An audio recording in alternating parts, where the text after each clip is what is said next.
Con esto agradezco como cada miércoles y muchísimo a Claudia Ruiz Massieu, diputada por Movimiento Ciudadano, colaboradora de este espacio que nos acompañe. Claudia, ¿cómo estás? Bien, ¿y tú? Un gusto siempre, Juan. Oye, ¿cómo ves el asunto de Cuba, del envío del petróleo, de la amenaza de Donald Trump a los aranceles? Aquí hay una observación, no sé tú qué opines, porque hablaron la presidenta Sheinbaum y Donald Trump, Sí. conversamos de ello la semana pasada, estuvieron en una conversación telefónica, luego la presidenta dijo en una mañanera, a pregunta expresa, que el tema de Cuba y del envío del petróleo no se había tratado. Y luego Donald Trump sale a decir que sí se había tratado y que le había pedido a la presidenta Sheinbaum que no enviara petróleo a Cuba y que ella habría accedido. Entonces, yo me pregunto una cosa, México en ese momento el único país que enviaba petróleo a Cuba. En caso de que fuera cierto esa conversación con la presidenta Claudia Sheinbaum y ese acuerdo, como para qué poner aranceles, ¿no? Yo digo que se desdijo solito Donald Trump en su Pero lo fantasía. curioso es que desde luego la presidenta dijo de ninguna manera se tocó el tema, pero van 2 o 3 veces que lo repite el presidente Donald Trump, ¿no? Pero digo, más allá de si es verdad que se lo pidió o no, pues la verdad es que no cabe duda que, bueno, México y Cuba tenemos una relación histórica de mucha solidaridad y cercanía. Claro. Y que también en otros momentos México, digamos, a partir de esta cercanía sirvió como un interlocutor, digamos, tras bambalinas, ¿no? Entre Cuba y Estados Unidos para distender cosas. Pero pues hoy me parece que en este tema y en todos los demás, ante el cambio de reglas y paradigmas en las relaciones internacionales, estamos obligados a tener como una visión, me parece que de replanteamiento en una estrategia nueva, toda la forma en la que estamos conduciendo nuestras relaciones internacionales.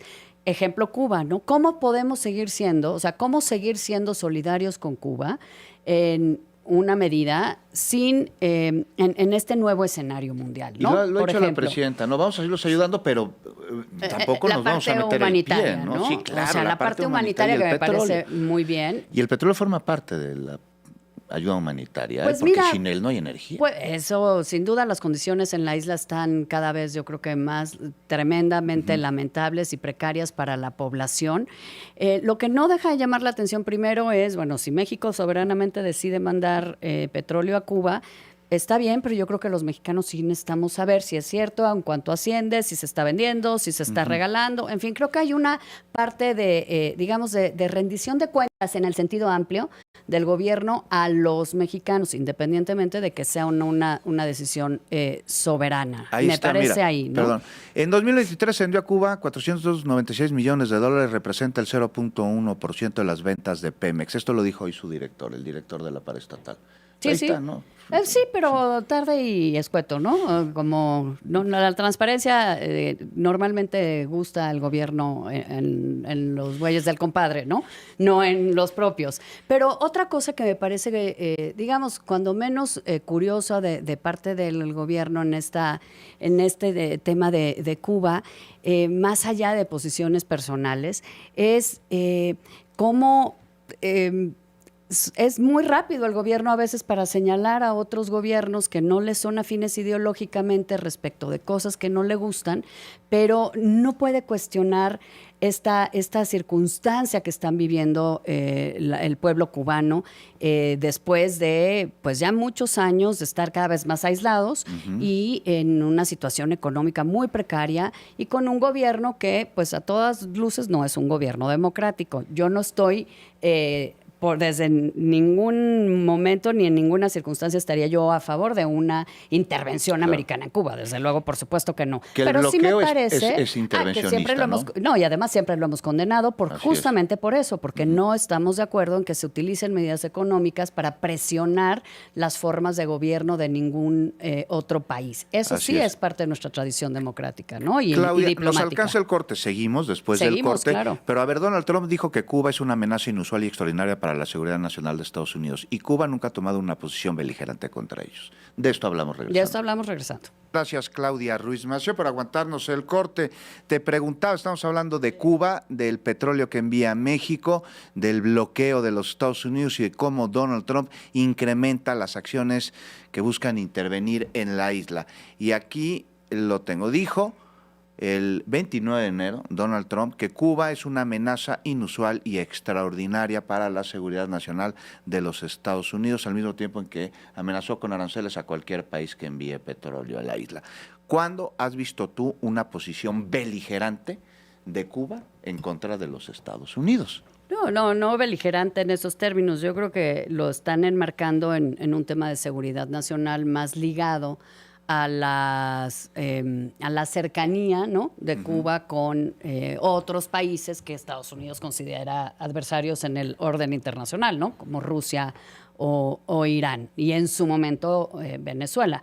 Y es en ese sentido que yo creo que lo encuadran dentro de esta estrategia tan extraña que sacaron de seguridad nacional, en donde pues incluyen un montón de temas y de países que históricamente pues no estaban en esa lógica, ¿no?, de considerarse como amenazas a la seguridad nacional de Estados Unidos. Pero Cuba, perdón, agarra un lugar muy importante en el imaginario de los Estados Unidos porque se independiza de España. Sí, claro. Y en 1902 se convierte en un protectorado de los Estados Unidos hasta la Revolución Cubana. Totalmente. Entonces, en Estados Unidos, demócratas y republicanos tienen la falsa percepción de que tienen derechos sobre la isla. No, pero además es como una espina clavada que tienen no sé, ya no una piedra en el zapato, una espina en el corazón que tienen clavada desde la Revolución Cubana y toda la historia de Estados Unidos a partir de la Revolución en relación a Cuba ha sido pues una de presión de buscar, ¿no?, intervenir para cambiar el régimen cubano,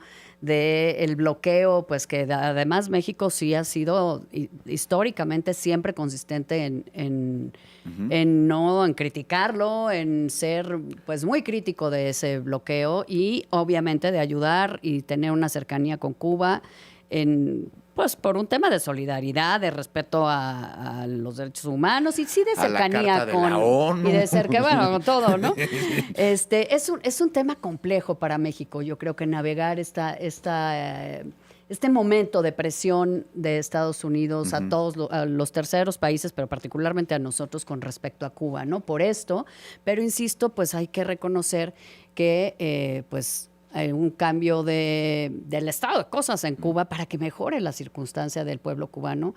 Me parece que es insostenible que sigan con esta crisis, ¿no?, tan económica que tienen. Hablabas tú de la energía, que por supuesto hemos que el bloqueo visto ha en las influido noticias. también en El la bloqueo situación es lo que ha ido ahorcando enormemente. Ha ido ahorcando Claro, también bloqueo. la posibilidad de crecimiento económico de Cuba, ¿no?, sin duda.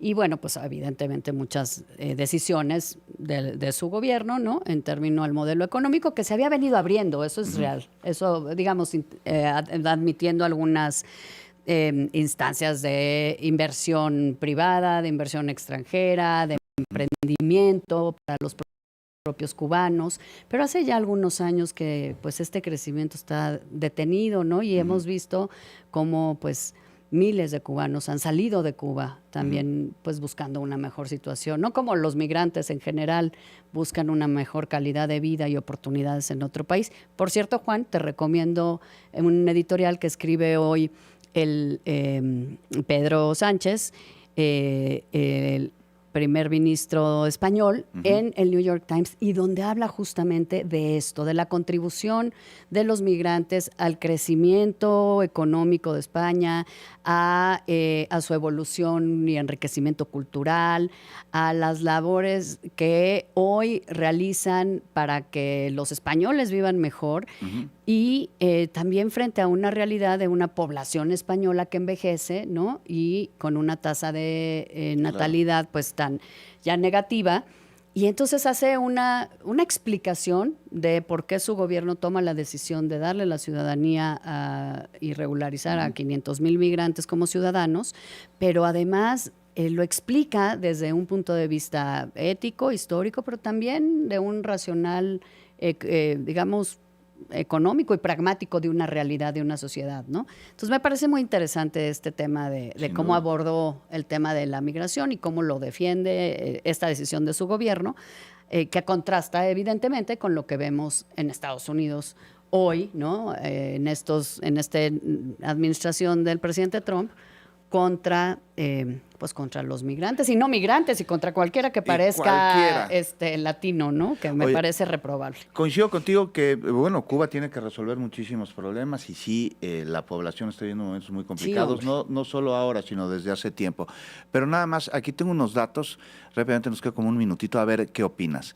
Es que Cuba tampoco quiere regresar a antes de la Revolución Cubana de 1958, donde el analfabetismo era cerca del 45%, en donde menos del 8% de la población recibía atención médica gratuita. Había desempleo, la constante amenaza del despojo de las tierras y una profunda brecha socioeconómica en la que la riqueza está en manos del muy pequeño porcentaje pues si de la personas. Revolución Cubana tiene su explicación, desde luego, ¿no? No quiere regresar el pueblo cubano a ello. No, desde luego que no. Y de ninguna manera lo hace. Entonces vamos a estar pendientes ya. Claudia Ruiz Massieu, nada más. ¿Buena noticia o mala noticia de lo del acuerdo en materia de aguas? Pues mira, yo creo que es buena noticia. Tenemos un tratado de aguas que nos genera obligación a ambos países de darnos agua, ¿no? Y yo creo que en la medida en que se haya logrado un acuerdo donde se establecen pues entregas pactadas, donde hay un nuevo entendimiento para cumplir con estas obligaciones, México y por supuesto Estados Unidos tendrá que cumplir con las suyas, siempre es bueno. Y me parece que en un tema tan delicado, pues es mejor que haya una ruta clara de cómo se va a lograr cumplir con estas obligaciones que tenemos, insisto, y también tienen ellos en virtud del mismo tratado de aguas, ¿no? Pues Claudia, mil gracias por habernos acompañado. Nos escuchamos la próxima semana. Nos escuchamos la próxima semana, Juan, y estamos pendientes de todo lo que suceda, que siempre hay mucho de qué hablar y poco tiempo. Siempre hay muchísimo de qué hablar. Gracias, Claudia. Gracias diputada. A ti, Juan.